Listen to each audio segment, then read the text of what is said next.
Meus amigos e irmãos em Cristo Jesus, eu vos saúdo com a paz do Senhor Jesus Cristo. Quem está falando aqui é Everton, obreiro e professor da Escola Bíblica Dominical. Meus irmãos, agradecemos a Deus por estarmos aqui. E desde já, meus irmãos, eu queria pedir perdão a vocês por não ter gravado essa lição no início da semana, como eu estava até quarta-feira, geralmente eu estava gravando. Mas porque essa semana eu peguei uma virose e fiquei com a garganta inflamada. Ainda estou com a garganta um pouco dolorida, mas de ontem para hoje tive uma melhora, então estou gravando esse vídeo aqui. Sei que é de última hora, não é? Mas me perdoem, realmente eu passei com a garganta. Eu não ia gravar, né? Porque só estou gravando porque tive um pouco da melhora, mas a garganta estava inflamada, estava dolorida, então ficava até ruim para falar também. Então me perdoe, né? Mas mesmo assim, de última hora eu resolvi gravar. Meus irmãos, graças a Deus estamos aqui finalizando mais um trimestre, certo? Mais um trimestre para a glória de Deus, uma lição muito boa, certo? E estamos aqui finalizando a lição do número 13, onde fala sobre resistindo às sutilezas de Satanás. O nosso textuário diz o seguinte: sujeitai-vos a Deus, sujeitai-vos, pois, a Deus. Está lá em Tiago, capítulo 4, versículo 7. A nossa verdade prática diz o seguinte: a submissão a Deus é a forma mais poderosa de resistir ao diabo. A lição está lá em Tiago, a leitura da Bíblia, a leitura da lição está lá em Tiago, capítulo 4, versículo 4 ao versículo 10. Certo? É uma lição muito boa. A garganta ainda dói um pouco. O primeiro capítulo aqui da lição fala sobre comprometimento com uma vida centrada em Cristo, certo? O segundo fala sobre comprometimento com as Escrituras. O terceiro, comprometimento com uma vida cheia do Espírito Santo. E o quarto e último, comprometimento com a igreja local. Então, meus irmãos, uma lição muito boa para o nosso aprendizado. Vamos lá. Meus irmãos, se vocês estarem algum barulho, né, porque a rua é um pouco barulhenta, geralmente eu gravo num momento mais silencioso, mas foi o momento que deu. De ontem para hoje eu acordei um pouco melhor e estou gravando agora esse vídeo aqui. Mas vamos lá, me perdoem. Meus irmãos, resistindo às tentações, às sutilezas de Satanás, certo? A palavra aqui, resistir, certo? Ela significa não ceder, opor-se força a força, conservar-se firme e resistir à tentação. É o significado da palavra resistir, certo? É o significado da palavra resistir. Já a palavra submissão significa obediência, acatar ordens, certo? Finaliza aqui, certo? Então nós vemos aqui, meus irmãos, que nós precisamos, para resistir às sutilezas de Satanás, nós temos que resistir, certo? Não ceder, opor força a força, conservar-se firme ou resistir à tentação. E para isso nós temos que estar em obediência a Cristo, certo? Nós vemos aqui que é necessário aqui, e temos que estar em submissão a Deus, obediência e acatar a ordem de quem? De Deus, né? Da Bíblia Sagrada. Ou seja, meus irmãos, dentro do ser humano há um conflito dentro de nós, certo? Uma certa vez eu estava lendo um livro e o escritor dizia que dentro de nós existem dois lobos, né? Um lobo representa o bem e o outro o mal. Um lobo representa a carne, né? A concupiscência, né? A carne decaída, a natureza decaída, e o outro o espírito, não é? E ele fazia a pergunta: quem é que venceria essa guerra? Né? E a resposta era: aquele a quem nós alimentarmos mais. Se eu alimento mais a carne vai sobrepor sobre o espírito. Mas se eu alimento mais o meu espírito, através de coisas das palavras de Deus, das coisas boas, o espírito vai sobrepor sobre a carne, né? Da carne decaída, natureza decaída. Então, meus irmãos, há um conflito dentro de cada ser humano, seja crente ou não seja crente, há um conflito dentro de nós, onde a carne contra o espírito e o espírito contra a carne, certo? Vamos lá, meus irmãos. Meus irmãos, a leitura aqui está lá em Tiago, capítulo 4, né? Versículo 4 ao 10, diz: adúlteros e adúlteras, não sabeis vós que a amizade do mundo é inimizade contra Deus, não é? E nós vemos aqui que aí depois ele fala, né? Depois vocês leiam, é muito boa essa lição. Eu peguei algumas palavras para nós atentarmos aqui. Por exemplo, a palavra grega do grego polemos significa guerras, né? De onde vem aqui, meus irmãos, onde a lição faz, né? De onde vem as guerras? Se nós lermos aqui desde o versículo 1, de onde vem as guerras? Não é isso? A palavra grega aqui, polemos, significa guerra, porque a Bíblia diz, se nós lermos aqui no primeiro capítulo, aqui no primeiro versículo de Tiago, nós vemos aqui que no primeiro versículo diz assim: de onde vêm as guerras e pelejas entre vós? Não é isso? A palavra guerra vem do grego polemos, né? Nós vemos aqui que realmente significa guerras, certo? Já do grego machais significa contendas, conflitos e batalhas, né? Porque se nós lermos aqui, de onde vêm as guerras e pelejas dentre vós, porventura não vem disto, a saber dos vossos deleites que nos vossos membros guerreiam, né? Cobiçais e nada tendes, sois invejosos, cobiçosos e nada podeis alcançar, combateis e guerreais e nada tendes porque não pedis. Pedis e não recebeis porque pedis mal, para o gastardes em vossos deleites. Então, meus irmãos, nós vemos aqui que de onde vem de onde vem senão dos vossos prazeres, né? Dos prazeres, né? A palavra prazeres vem do grego hedone, que significa prazer, concupiscência ou paixões. Claro, meus irmãos, que esse prazer aqui é aquele prazer que tem a ver com as concupiscências da carne, né?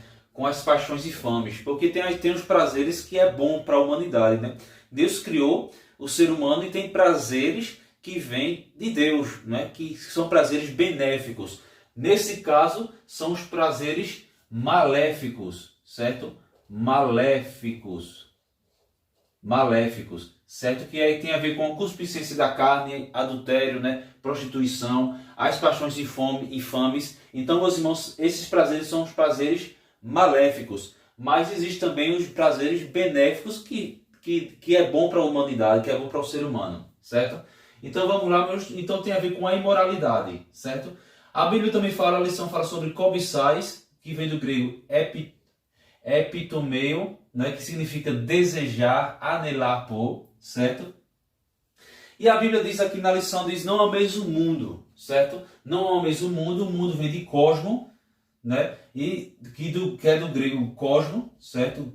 Então o mundo vem da palavra grego cosmos, esse que se trata do mundo físico e seus habitantes ou do universo, mas também usado em sentido ético para indicar uma sociedade corrupta ou princípio do mal, certo? Então, cosmo, que significa mundo, certo? Vamos lá, meus irmãos. Meus irmãos, a Bíblia diz, meus irmãos, lá em Mateus 12:34, vamos ler aqui 12:34, Mateus 12:34, uma lição muito boa para o nosso aprendizado.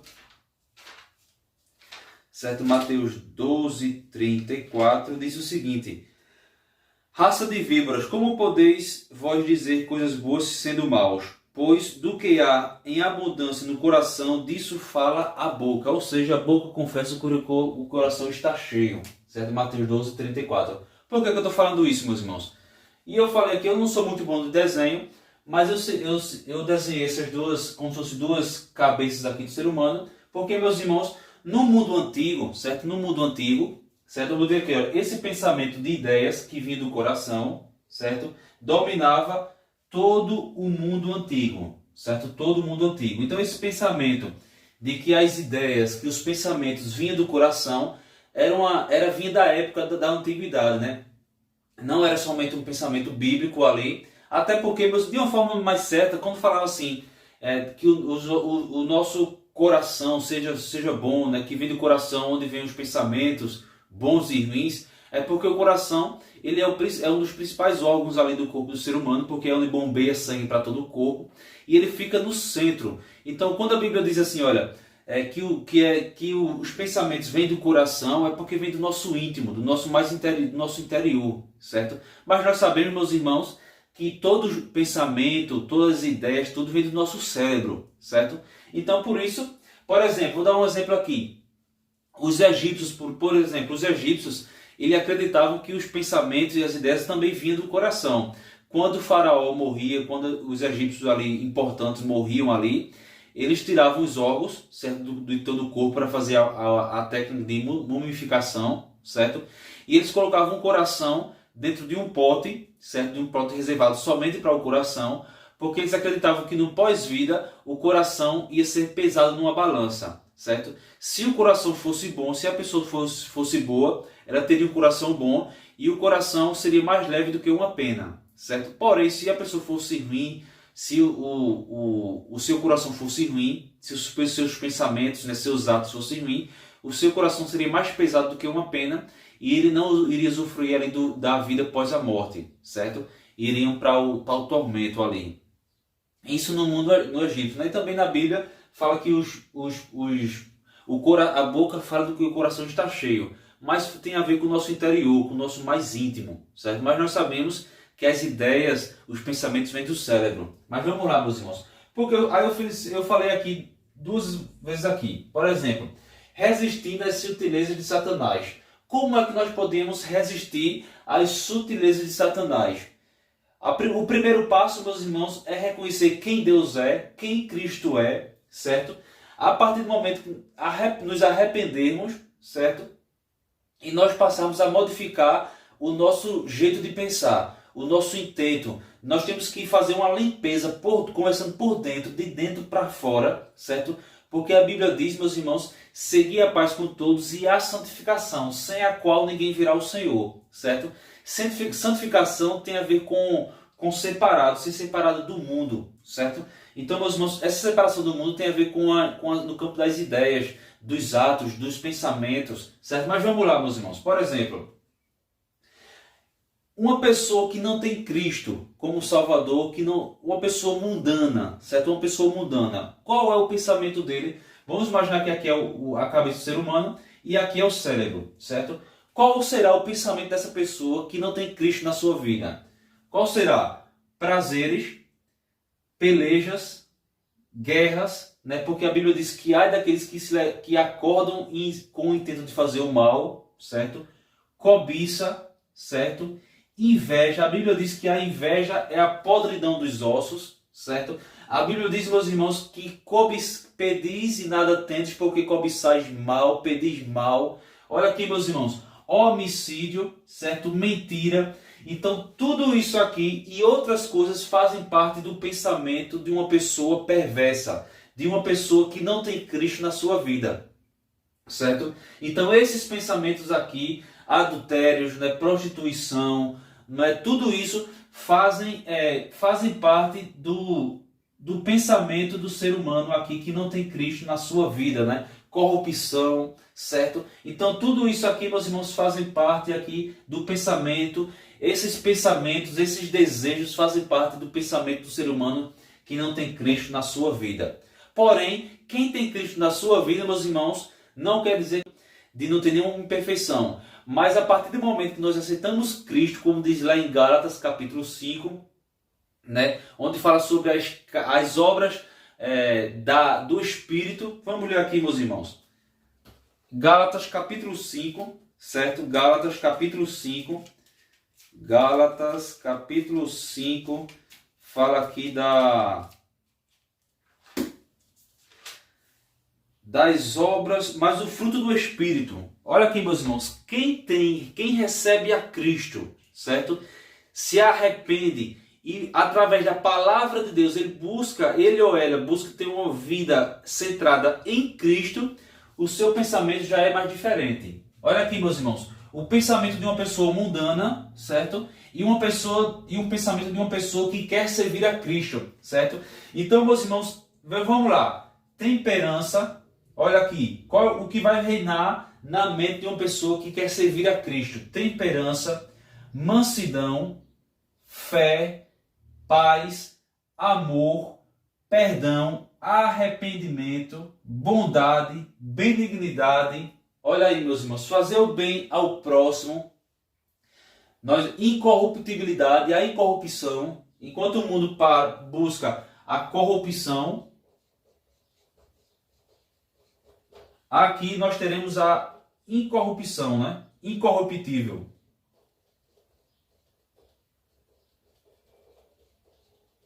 Incorruptível, uma pessoa que não se corrompe, certo? Então, meus irmãos, se nós quisermos servir a Cristo, se nós quisermos resistir às sutilezas de Satanás, a primeira mudança tem que ser de dentro para fora, certo? Tem que ser no campo dos nossos pensamentos, no campo das nossas ideias, certo? Meus irmãos, quando a Bíblia diz, olha aqui, olha, aqui onde diz a lição, né? Não é o mesmo mundo. Olha aqui, olha, presta atenção, versículo 4, né? Adúlteros e adúlteras, Não sabeis vós que a amizade do mundo é inimizade contra Deus? Portanto, qualquer que quiser ser amigo do mundo, constitui-se inimigo de Deus. Não, eu vou dizer aqui, olha aqui, olha, não ameis o mundo. Quando a Bíblia diz, meus irmãos, não ameis o mundo, certo? Deus não estava dizendo esse mundo aqui, certo? Esse mundo aqui, quando Deus criou com o poder com o seu poder, né, um mundo perfeito, um mundo onde tem os países, os continentes, os oceanos, né, tantas vidas de seres humanos, né, animais, plantas. Não é esse mundo que Deus está se tratando. Quando Deus disse assim, olha, não ameis o mundo, não é esse mundo físico, certo? Não é, mas não ameis o mundo tem a ver, meus irmãos, com o sistema pecaminoso que as pessoas têm como modo de viver.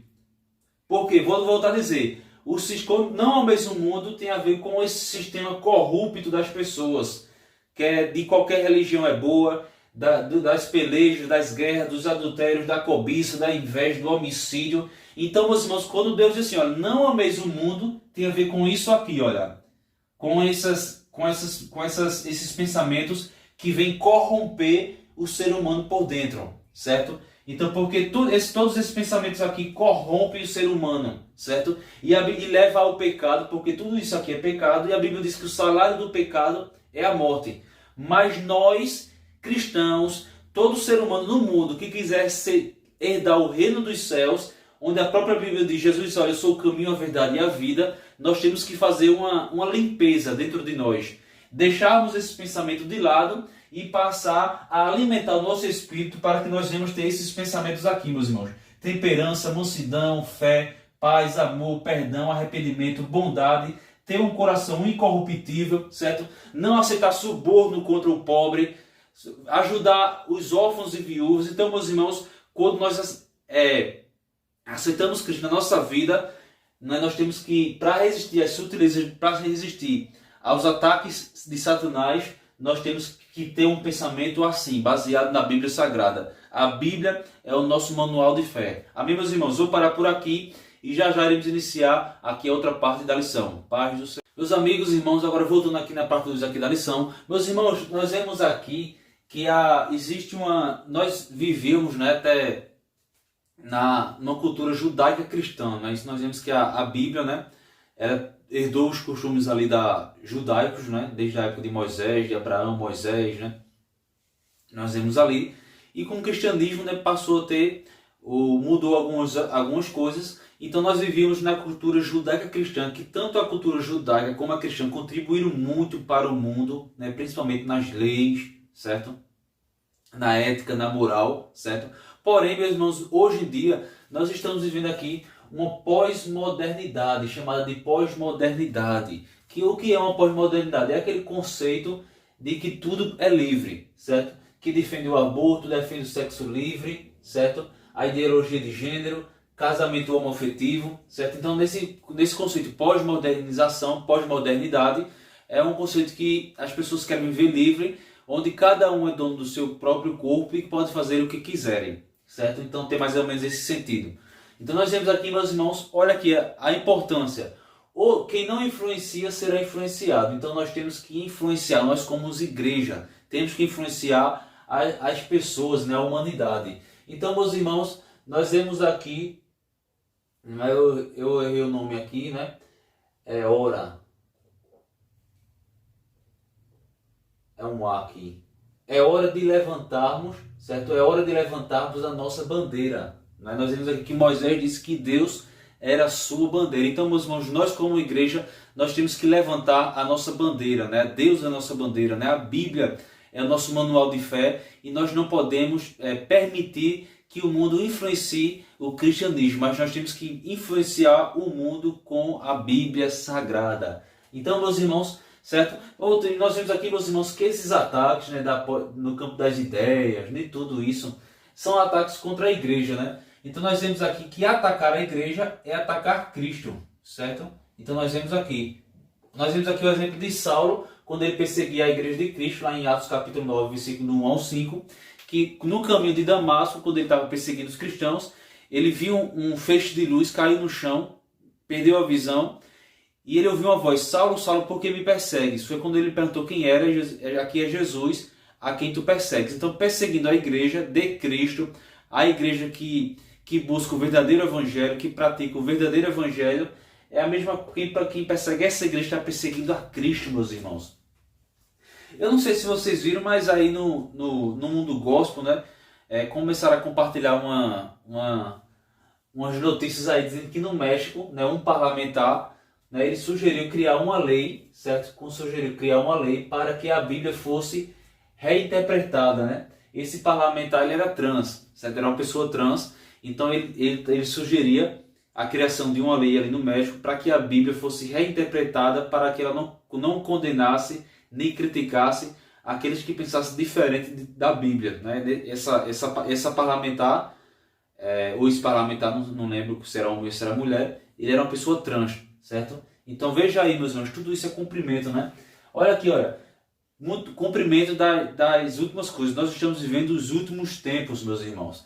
Muitos trocam o evangelho da cruz por um evangelho social. O que é um evangelho social? Evangelho social é aquele evangelho que tudo pode.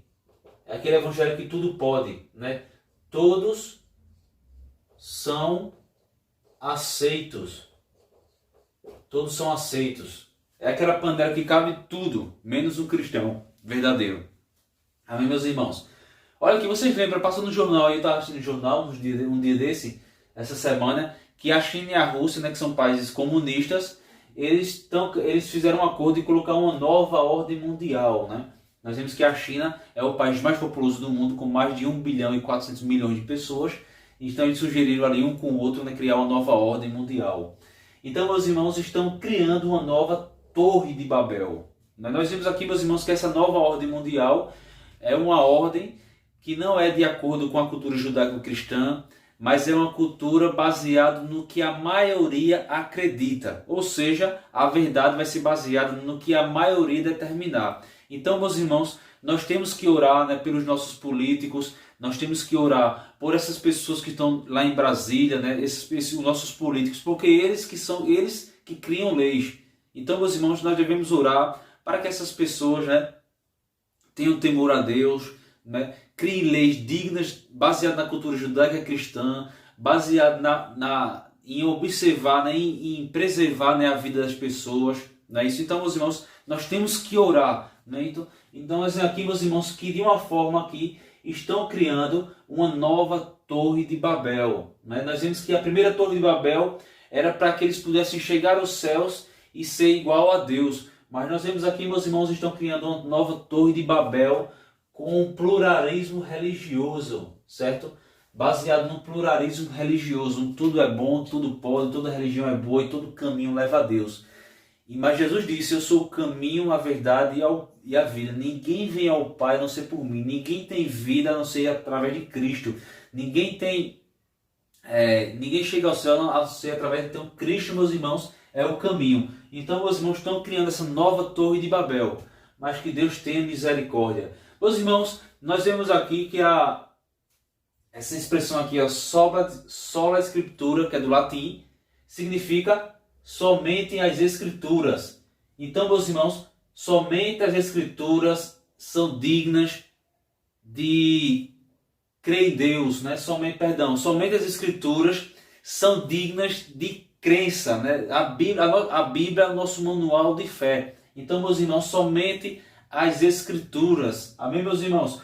A Reforma Protestante, ela devolveu a Bíblia ao povo. Somente o estudo pode, certo, trazer o conhecimento de Deus. Então, meus irmãos, a Reforma Protestante, nós vemos que na época só quem tinha a Bíblia era os cardeais, né, os sacerdotes.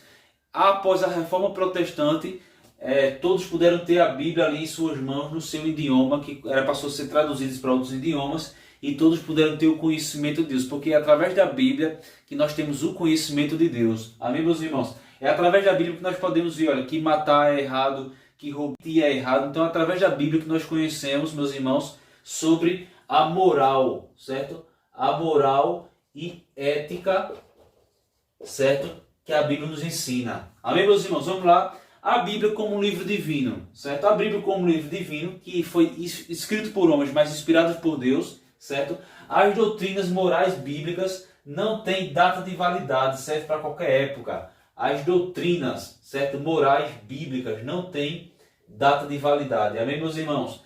Ao interpretar a Bíblia, certo? Alguns aspectos têm que ser levados em conta. Qual é?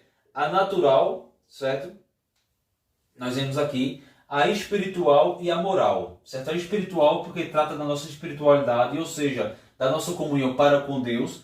A forma natural, que fala, ou também chamada de social, que é a nossa comunhão com o nosso próximo, certo? E as doutrinas bíblicas, morais e éticas também que tem a ver com nós devemos agir no meio da sociedade. Se nós olharmos para o Decálogo, que é os 10 mandamentos, 3 são de relacionamento para com Deus e 7 são de relacionamento para com o próximo, né? De um relacionamento no meio da sociedade, para com o povo. Então, meus irmãos, temos que levar tudo isso em conta. Ou seja, somos criaturas e Deus é o Criador. Simples assim. A queda, certo? Quando Adão e Eva pecou, certo? A queda nos colocou numa condição moral e espiritual que não conseguíamos entender as coisas de Deus. Então, meus irmãos, após a queda, nós não conhecíamos, nós não podíamos conhecer a Deus, certo? Só podemos conhecer a Deus somente pela iluminação do Espírito Santo. Através da iluminação do Espírito Santo, nós passamos a ter conhecimento de Deus. Amém, meus irmãos? Olha aqui, como um livro humano, a Bíblia tem alguns requisitos para interpretação. Qual é? Temporal, certo?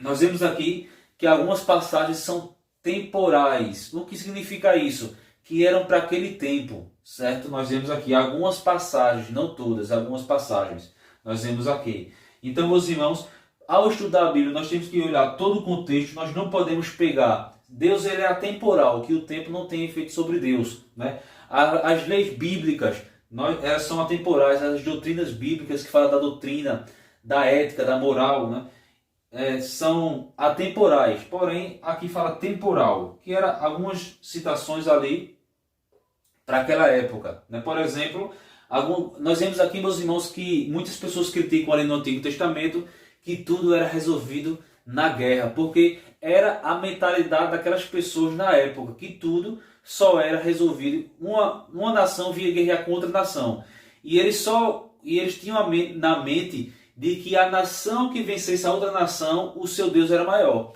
Então, meus irmãos, por isso que muitas vezes Deus ele abençoava ali Israel, para que Israel vencesse ali os seus inimigos, para que os seus inimigos e o próprio Israel soubessem que Deus é o Senhor. Então, meus irmãos, essa de tudo resolver na base da guerra ficou para aquela época. Hoje nós temos que crer, hoje é pela misericórdia, hoje é pelo amor, hoje é pela graça, certo?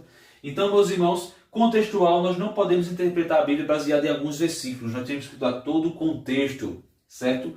Cultural, certo? Nós temos que olhar a cultura do povo daquela época, certo? Olha aqui, linguístico, certo? A linguagem utilizada em alguns livros, certo? E autoral.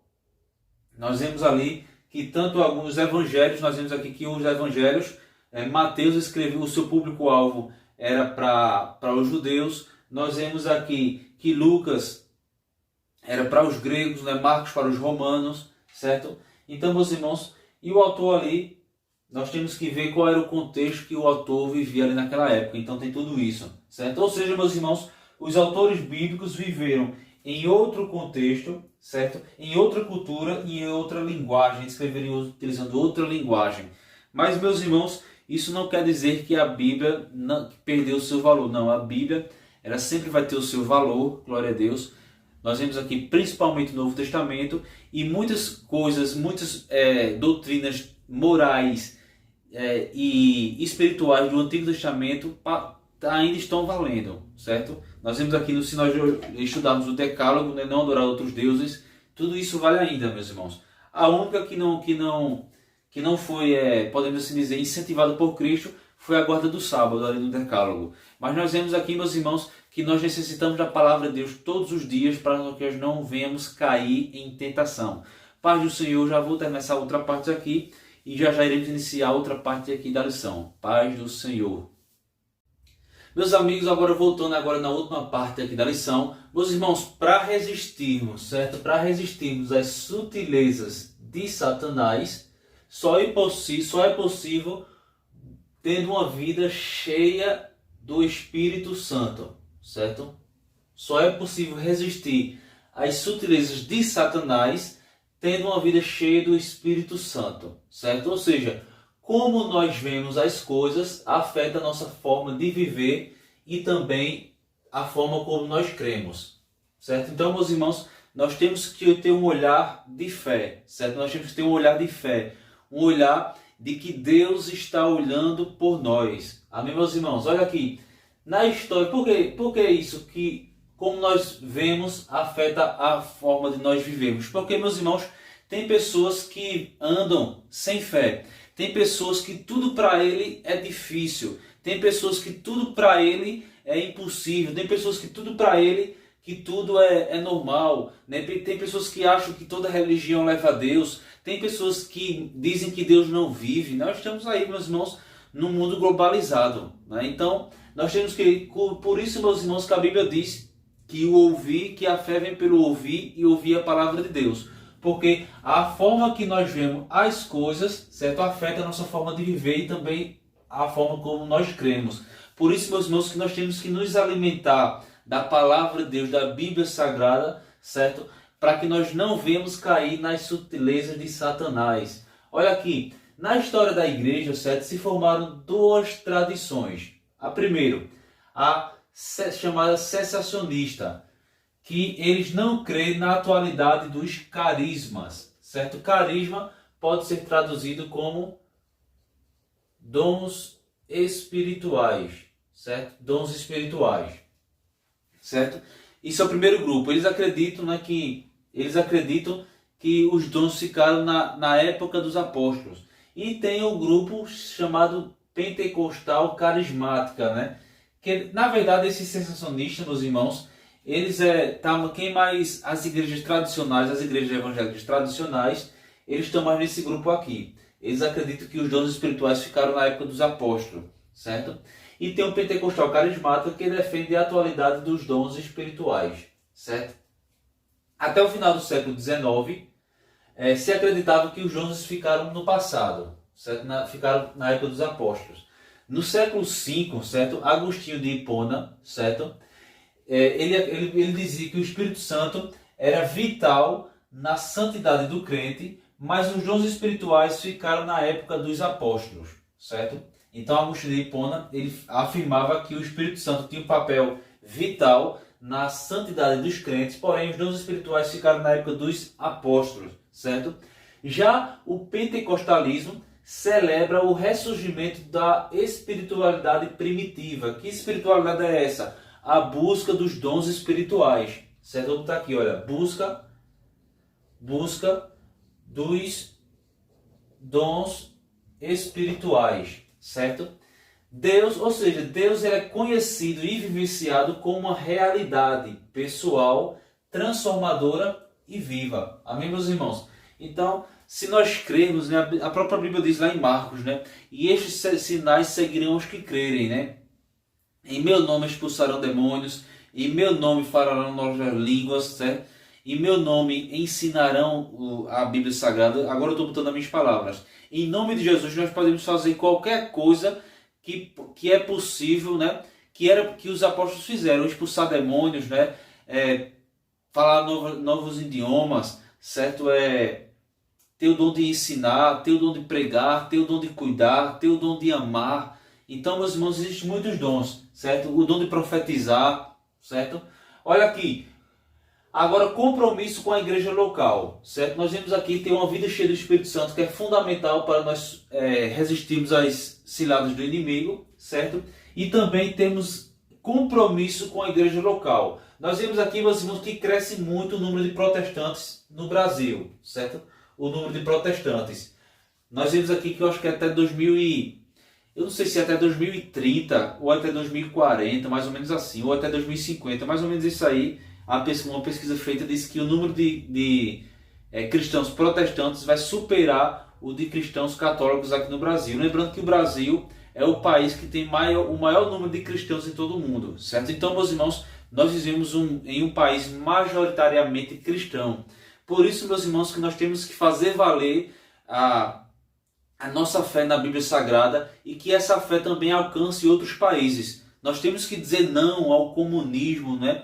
Não às religiões orientais, não tudo que não vier de Deus, meus irmãos, é paganismo e anticristão, certo? Então, meus irmãos, cresce o número de protestantes, mas também cresce o número de desigrejados. Por isso, meus irmãos, que nós, como igreja de Deus, nós temos que cuidar dos nossos irmãos. Não é fácil, né? Nós temos um tempo corrido, mas se nós somos cristãos, nós temos que cuidar uns dos outros, vir fazer uma visita, né?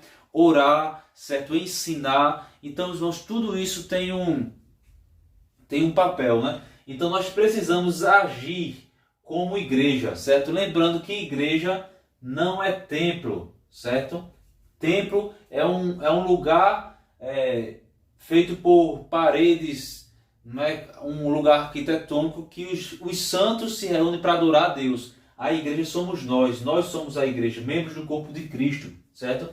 Então a salvação teve um preço, um alto preço, um preço de cruz, certo? Que foi pago por Cristo. Devido à salvação, teve um alto preço pago por Cristo.